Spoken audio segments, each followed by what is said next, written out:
నగ్నంగా ఉన్న అమ్మాయిల బొమ్మలను చూసి అబ్బాయిలు ఎక్కువ కామోద్రేకం పొందడం ఎందుకని?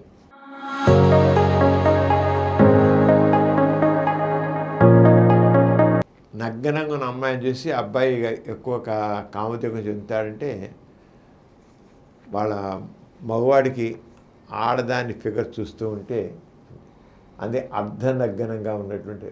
ఇప్పుడు ఆడవాళ్ళకి మగవాడు చొక్కా తీసేసి ఓన్లీ కడ్రా వేసుకున్న ఏం ఉండదు, అనిపిస్తుంది.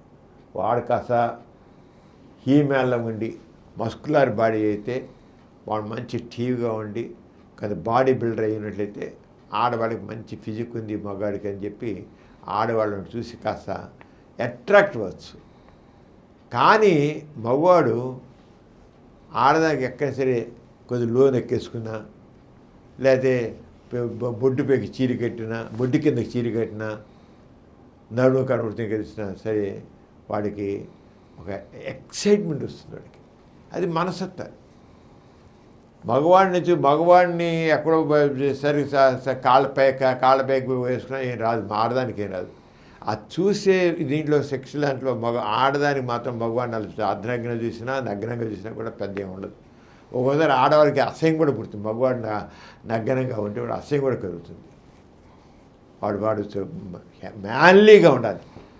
అందుకే మీరు చూడండి సినిమాలో కానీ ఎక్కడైనా ఏం చేసినా ఆడదాన్ని అర్థంగా పక్కన మాత్రం ఫుల్ సూట్లో ఉంటాడు. అంటే ఆడది మగవాడిని ఒక సూట్లో ఒక మ్యాన్లీగా మొత్తం డ్రెస్ చేసుకుని అందంగా కనబడాలని కోరుకుంటుంది. అంటే చూసి అవుట్ వాడక మైండ్ సెట్ బట్టి. మగవాడేమో ఆడదాన్ని కొద్దిగా నేకెడ్గా చూడాలనుకుంటాడు.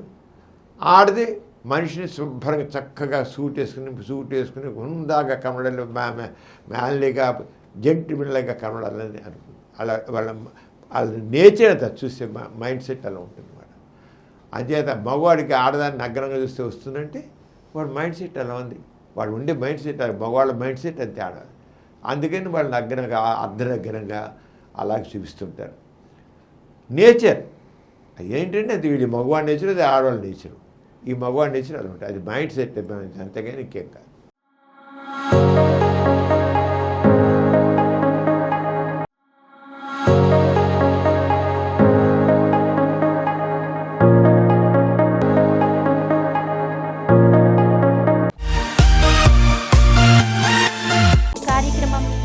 ఎంతో నచ్చింది కదా.